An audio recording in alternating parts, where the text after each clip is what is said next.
So let's go into section K. So I'm Brenda Karkas, and I'll be presenting this workshop about section K, swallowing and nutritional status. I'm a registered nurse with experience in direct patient care, education, and nursing administration. And my experience includes inpatient care, outpatient oncology, home health, and hospice settings. And currently, I'm an associate at Apt Associates in Cambridge, Mass.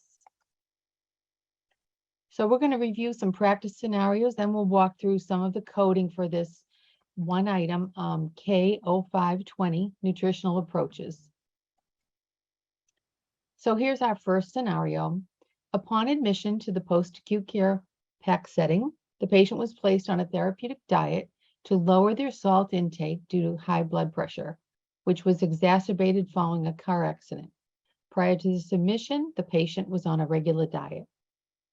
With the low sodium diet, the high blood pressure improved, and this was continued throughout the entire 2 weeks of the rehab stay.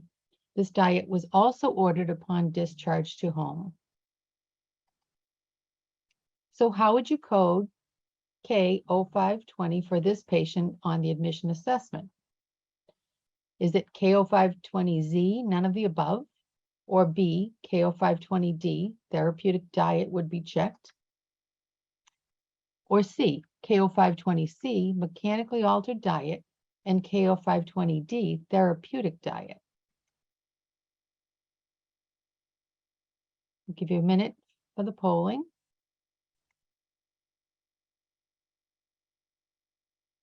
Okay, and most of you chose B, which is the correct answer.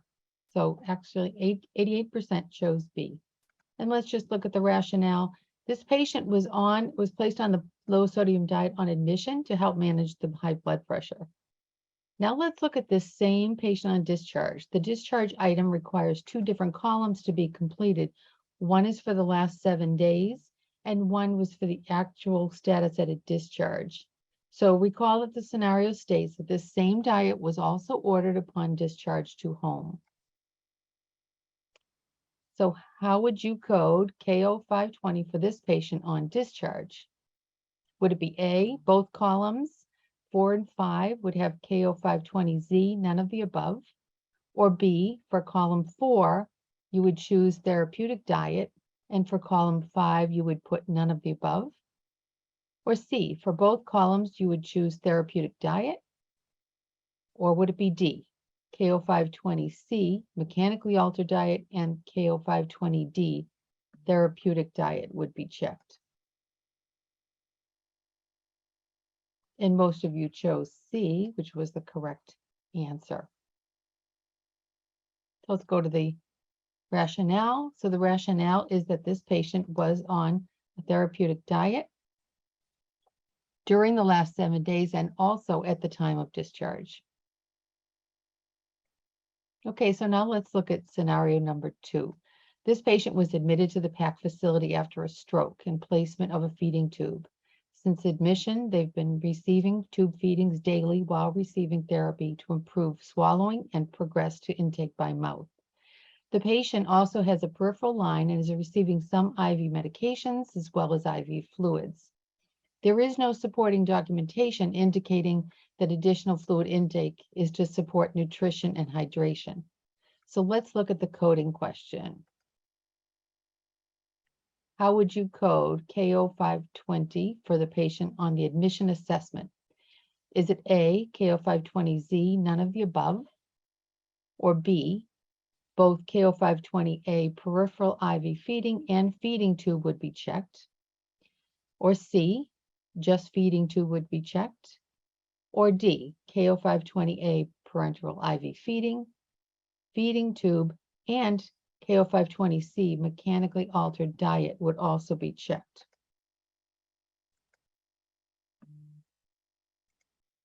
I'll give you a minute.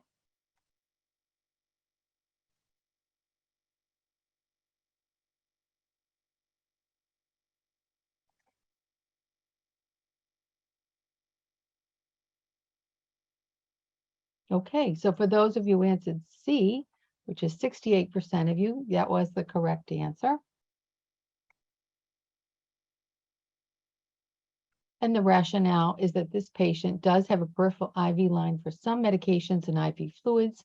However, in the absence of documentation supporting that need for additional fluid intake, specifically addressing a nutritional or hydration need, the presence of a peripheral line for medications and fluids would not support checking K0520A for parenteral IV feeding.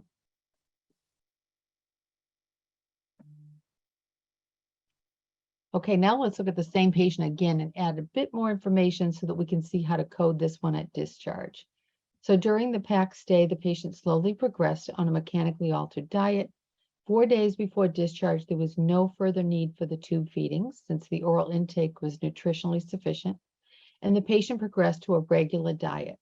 A decision was made to remove the feeding tube 2 days prior to discharge. So how would you code this patient for K0520 column 4, last 7 days on the discharge assessment? Is it A, check none of the above, B, check B, feeding tube, and C, mechanically altered diet? Or C, feeding tube would be checked, or D, mechanically altered diet?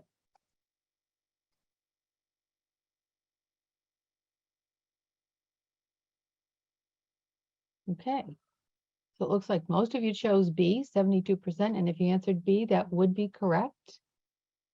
And let's go to the rationale, which is that within the last 7 days, the patient was still receiving tube feedings, was still on a mechanically altered diet.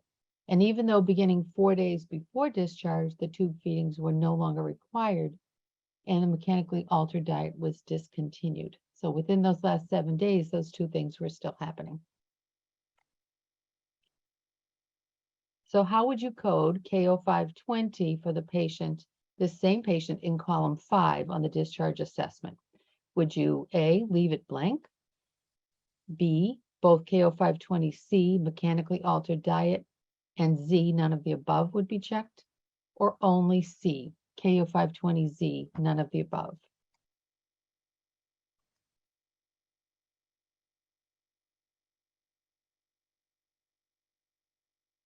Okay, I think we can close the polling, and if you answered C, none of the above, you would be correct. And the rationale is that both the tube feedings and the mechanically altered diet had been discontinued 4 days before that discharge. So the actual feeding tube was removed 2 days before the discharge because the patient was doing well on the regular diet. And at the time of discharge, they were no longer receiving any nutritional approaches for that patient. Okay, now let's do one more quick scenario. Surrounding number 3, the patient is admitted to the PAC setting and is receiving an IV antibiotic for symptoms of a UTI.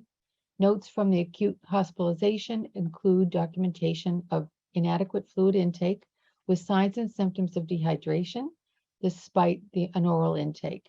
And the patient is on a mechanically altered diet due to swallowing issues. Orders are updated to include IV hydration intervention and to ensure adequate fluid intake. So how would you code K0520 for the patient on the admission assessment? Would it be A, parenteral IV feeding, or B, K0520C, mechanically altered diet, or C, K0520Z, none of the above, or for D, both K0520A, parenteral IV feeding, and K0520C, mechanically altered diet would be checked?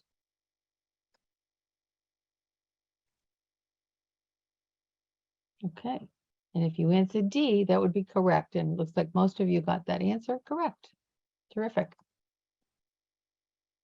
Okay, and the rationale is that the patient is on a mechanically altered diet, but is also receiving IV fluids. And the use of IV fluids for nutritional purposes is supported by the documentation that we mentioned, and that reflects the need for those fluids to address hydration issues.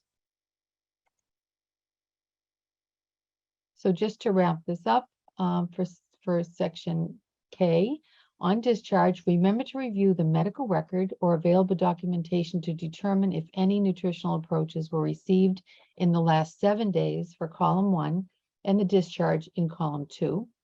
IV fluids can be coded if needed to prevent dehydration, but only if the additional fluid intake is specifically needed for nutrition and hydration. And this supporting documentation should be noted in the patient's medical record. And that's all for this section. Thank you so much for your attention.